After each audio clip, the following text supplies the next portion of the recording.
Hello বন্ধুরা, কেমন আছো সবাই? আশা করি সবাই ভালো আছো এবং সুস্থ আছো। গতকালের ভিডিওতে আমি আইফোন 9কে নিয়ে কথা বলেছিলাম। আইফোন 9-এর স্ট্র্যাটেজি এবং অ্যাপেল কেন আইফোন 9কে এত তাড়াহুড়ো করছে লঞ্চ করার জন্য, এই সমস্তটা ক্লিয়ার করে দিয়েছি। তবে আজকে একটা নতুন রিউমার শোনা যাচ্ছে আইফোন 9-এর লঞ্চ ইভেন্ট থেকে নাকি আইফোন 9 প্লাস এই ধরনের একটি ফোন আসবে। আজকে আমরা এই ফোনটিকে নিয়ে কথা বলবো। আমি গতকালের ভিডিওতে বলেছিলাম আইফোন 9 যদি সব কিছু ঠিকঠাক চলে, পরিস্থিতি যদি স্বাভাবিক হয়, 14ই এপ্রিল লঞ্চ হবে এবং সেটা 22শে এপ্রিল থেকে গ্রাহকদের হাতে পৌঁছে যাওয়া শুরু করবে। এখন শোনা যাচ্ছে আইফোন 9-এর সাথে আইফোন 9 প্লাসও নাকি 14ই এপ্রিল লঞ্চ হতে পারে এবং বেশ কিছু খবর ইতিমধ্যেই সামনে আসা শুরু করে দিয়েছে, যেগুলো আজকের ভিডিওতে আমি আপনাদের সাথে শেয়ার করব। আইফোন 9 প্লাস হবে আইফোন 9-এর থেকে একটু আপগ্রেডেড ভার্সন, অনেকটা আপগ্রেডেড ভার্সন হয় এবং দুটো ফোনের দামই থাকবে মধ্যবিত্ত না হলেও উচ্চ মধ্যবিত্তের নাগালের মধ্যে। তাহলে চলুন আর দেরি না করে এই ফোনটির সম্পর্কিত সমস্ত তথ্য আপনাদের সাথে শেয়ার করে নিই। তার আগে বলে দিই, ভিডিওটি যদি ভালো লেগে থাকে অবশ্যই এটি লাইক করবেন, কমেন্ট করবেন, বন্ধুদের সাথে শেয়ার করবেন। আর আপনি যদি আমাদের নতুন বন্ধু হন, নিচের দিকে দেখুন সাবস্ক্রাইব বাটনটি আছে, ওটা প্রেস করে বেল আইকনটা প্রেস করতে ভুলবেন না, যাতে আমাদের নেক্সট কোনো আকর্ষণীয় ভিডিও আপনার মিস না হয়ে যায়। আসুন আজকের ভিডিও শুরু করি। প্রথমেই জানিয়ে রাখি, আইফোন 9 প্লাস সম্পর্কে এখনও পর্যন্ত অ্যাপেলের তরফ থেকে কোনো অফিসিয়াল কনফার্মেশন পাওয়া যায়নি, কিন্তু বিভিন্ন লিক এবং রিউমার্স থেকে কিন্তু এটা শোনা যাচ্ছে আইফোন 9 প্লাসও আসবে। এবং সেক্ষেত্রে আমরা পূর্ব অভিজ্ঞতা থেকে দেখে এসেছি যে বিভিন্ন লিকস বা রিউমার্স কিন্তু অনেক সময় সত্যি হয়ে যায়।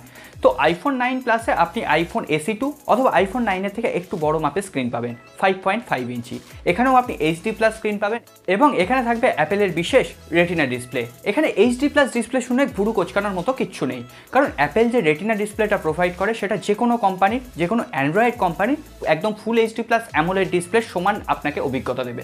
সুতরাং ডিসপ্লে নিয়ে কোনো প্রবলেম থাকার বা কোনো রকম কমপ্লেন থাকার জায়গা নেই। তবে হ্যাঁ, এখানে ডিসপ্লে সাইজটা বড় হলেও কিন্তু আপনি ওপরে আর নিচে বেশ চওড়া বেজেল দেখতে পাবেন, কারণ নিচে এখানে টাচপ্যাড আইডি রয়েছে।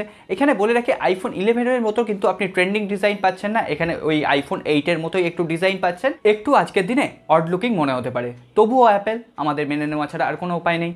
এবং ডিসপ্লে প্রোটেকশন হিসেবে অ্যাপেল নিশ্চয়ই এখানে কোনো একটা প্রোটেকশন প্রোভাইড করবে, যদিও এখনও পর্যন্ত সেটা কনফার্ম জানা যায়নি। হ্যাঁ, এখানে তবে অ্যান্ড্রয়েডের মতো হাই রিফ্রেশ রেট হ্যানা ত্যানা ওই সব দিয়ে এখানে কোনো রকম হাইলাইট করার চেষ্টা করা হয় না। এরপর যদি আমরা ব্যাক প্যানেলের কথা বলি, তো এখানে অ্যাপেল আইফোন 11-এর যে ধরনের আপনি কালার গ্রেডিয়েন্ট দেখেছিলেন, ঠিক সেই ধরনের কালার গ্রেডিয়েন্ট সিঙ্গেল কালার টোনে কিন্তু আপনি অ্যাভেলেবেল পেয়ে যাবেন, যেগুলো প্রিমিয়াম লুকসের সাথে সাথে প্রিমিয়াম ফিলই দেবে। আর প্রিমিয়াম লুকস তো অ্যাপেলের ফোনে ওই পেছনের দিকে আধ খাওয়া অ্যাপেলটাই দেয়। সুতরাং এখানে প্রিমিয়াম লুকস নিয়ে আপনার কিন্তু কোনো রকম ভাবনা চিন্তার কারণ নেই। আর যে ফ্রেমটা তৈরি হবে সেটা অবশ্যই অ্যালুমিনিয়ামের তৈরি হবে। এরপর আমরা কথা বলবো এই ফোনটির পারফরমেন্স নিয়ে। এখানে কিন্তু কোনো রকম কার্পণ্য করেনি আইফোন কোম্পানি। এখানে আইফোন 11 সিরিজে আপনি যে ধরনের প্রসেসর পেয়েছিলেন বায়োনিক A13 চিপসেট, সেই সেম চিপসেট কিন্তু এখানে ইউজ করা হচ্ছে আইফোন 9 এবং আইফোন 9 প্লাসের ক্ষেত্রে। এবং এই যে চিপসেটটি, এটি কিন্তু কোয়ালকম স্ন্যাপড্রাগন 855 প্লাসের থেকেও অনেক বেশি পাওয়ারফুল এবং অনেক বেশি পাওয়ার এফিশিয়েন্ট। সুতরাং আপনি যদি একজন হার্ড ইউজার হন, এছাড়াও যদি হেভি গেমিং করতে ভালোবাসেন, তবুও কিন্তু এই ফোনটি আপনাকে যথেষ্ট খুশি করবে। আর আপনি যদি প্রো লেভেলের গেমার হন, তাহলেও কিন্তু আপনার জন্য এই ফোনটি থাকবে, কারণ অনেক প্রো লেভেলের গেমারই কিন্তু এখানে আইফোন সিরিজকে বেছে নেন শুধুমাত্র এর পারফরমেন্সের জন্য। এরপর যদি আমরা এই র্যাম ভ্যারিয়েন্ট নিয়ে কথা বলি, এখানে থাকবে 3GB র্যাম ভ্যারিয়েন্ট এবং এখানে 64GB, 128GB, 256GB এই ধরনের ইন্টারনাল মেমোরি থাকবে। যদিও আপনি এখানে কোনো রকম মাইক্রো SD কার্ড লাগাতে পারবেন না, eSIM ইউজ করতে পারবেন আর একটা সিঙ্গেল ফিজিক্যাল সিম। এরপর এখনও পর্যন্ত যেটুকু আশা করা যাচ্ছে এই ফোনটিতে ওয়াটারপ্রুফ থাকতে পারে, অর্থাৎ IP68 রেটিং, যদিও এখানে ওয়্যারলেস চার্জিংয়ের কোনো রকম সাপোর্ট থাকার কথা নেই। এরপর আসুন এক ঝলকে এই ফোনটির ক্যামেরা সেকশনটা আমরা দেখে নিই। আইফোন 9 প্লাসে আপনি রেয়ার প্যানেলের ডুয়েল ক্যামেরা দেখতে পাবেন, 12 মেগাপিক্সেলের একটি প্রাইমারি ক্যামেরা এবং 8 মেগাপিক্সেলের একটি ওয়াইড অ্যাপারচার লেন্স।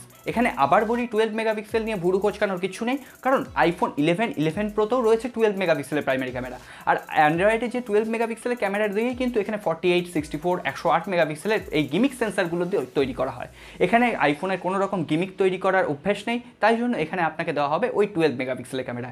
এবং এই 12 মেগাপিক্সেলের ক্যামেরা দিয়ে কিন্তু আপনি 108 মেগাপিক্সেলের মতো ক্যামেরার একটা আউটপুট পেতে পারেন, যদি আপনি একজন ভালো ফটোগ্রাফার হন। এরপরে যদি আপনি সেলফি তুলতে ভালোবাসেন, আপনার জন্য থাকবে 8 মেগাপিক্সেলের একটি সেলফি ক্যামেরা। হ্যাঁ, এখানেও কিন্তু ওই ধরনের কোনো রকম গিমিক নেই, 8 মেগাপিক্সেলেও আপনি কিন্তু অ্যান্ড্রয়েডে 16 মেগাপিক্সেলের সমান ছবি প্রডিউস করতে পারবেন। এরপর আমরা কথা বলবো এই ফোনটির সেন্সার নিয়ে। সমস্ত সেন্সার অ্যাভেলেবেল থাকছে, তবে এখানে আইফোন 11 সিরিজের যে ধরনের 3D ফেসিয়াল আনলকের ফিচার্স রয়েছে, ওটা এক্সাইটিং একটা ফিচার্স, সেটা কিন্তু এখানে থাকছে না। এখানে বেজেল থাকছে চওড়া, এছাড়াও এখানে আপনি টাচ আইডি পেয়ে যাচ্ছেন, অর্থাৎ ফিঙ্গারপ্রিন্ট সেন্সার এর হোম বাটনে। এর এরপর আমরা ব্যাটারি সেকশন নিয়ে কথা বললে এখানে একটু কম ব্যাটারি থাকছে। মনে করা হচ্ছে এই ফোনটিতে থাকবে 3000 অথবা 3300 mAh এর ব্যাটারি, এবং এখানে কোনো ফাস্ট চার্জিং অ্যাভেলেবেল থাকছে না। অ্যাপেলের নর্মাল 5 ওয়াটের চার্জার আপনি এখানে অ্যাভেলেবেল পেয়ে যাবেন, বক্সেই সেটা থাকছে, এবং বক্সে একটা আইফোনের হেডফোনও আপনি পেয়ে যাবেন। এরপর আমরা কথা বলবো এই ফোনটির প্রাইস, লঞ্চ ডেট এবং বাংলাদেশের বন্ধুরাই বা কবে হাতে পাবেন এই ফোনটি। তার আগে বলে দিই, আপনি যদি এখনও ভিডিওটা দেখে থাকেন, ভালো লেগে থাকে অবশ্যই এটি লাইক করবেন, আর খারাপ লাগলে অবশ্যই ডিসলাইক করবেন। নতুন বন্ধু হলে সাবস্ক্রাইব করার পাশাপাশি বেল আইকনটা প্রেস করে রাখবেন যাতে নেক্সট কোনো এপিসোড আমাদের মিস না হয়ে যায়। এই ফোনটির দাম এখনও পর্যন্ত আশা করা যাচ্ছে ইন্ডিয়ার বাজারে এলে 40,000 টাকার হবে। তবে আমার মনে হচ্ছে যেহেতু এখন আমেরিকায় ডলারের দাম বেশি হয়ে গেছে এবং টাকার দাম পড়ে গেছে, সেহেতু এই ফোনটা যখন ইন্ডিয়ায় আসবে প্রায় 45,000 টাকার আশেপাশে কিন্তু দাম চলে যেতে পারে। সেক্ষেত্রে আইফোনের এক্সআরের দামও কিন্তু আরেকটু বাড়ছে। আপনারা জানেন এখানে কিন্তু জিএসটি বেড়ে গেছে। এখানে যদি বাংলাদেশে যায় এই ফোনটির দামই কিন্তু হতে পারে ওই 55 থেকে 58,000 টাকার আশেপাশে এর বেস ভ্যারিয়েন্ট। এখানে দেখা যাক 14ই এপ্রিল যদি ভারতের মার্কেটে এই ফোনটি লঞ্চ করে, বাংলাদেশেও আপনি কিন্তু আনঅফিসিয়ালি এই মাসের শেষের দিকে আপনি ফোনটি অ্যাভেলেবেল পেয়ে যাবেন। আর যদি 14ই এপ্রিলের পরে এক্সট্রা কোনো ডেট এই আইফোন 9 প্লাসের জন্য প্রোভাইড করে আইফোন কোম্পানি, সেটা আমি টাইম টু টাইম আপনাদের সাথে শেয়ার করে দেবো। আজকে আর কথা বাড়াচ্ছি না, পরের এপিসোডে দেখা হবে। খুব ভালো থাকবেন।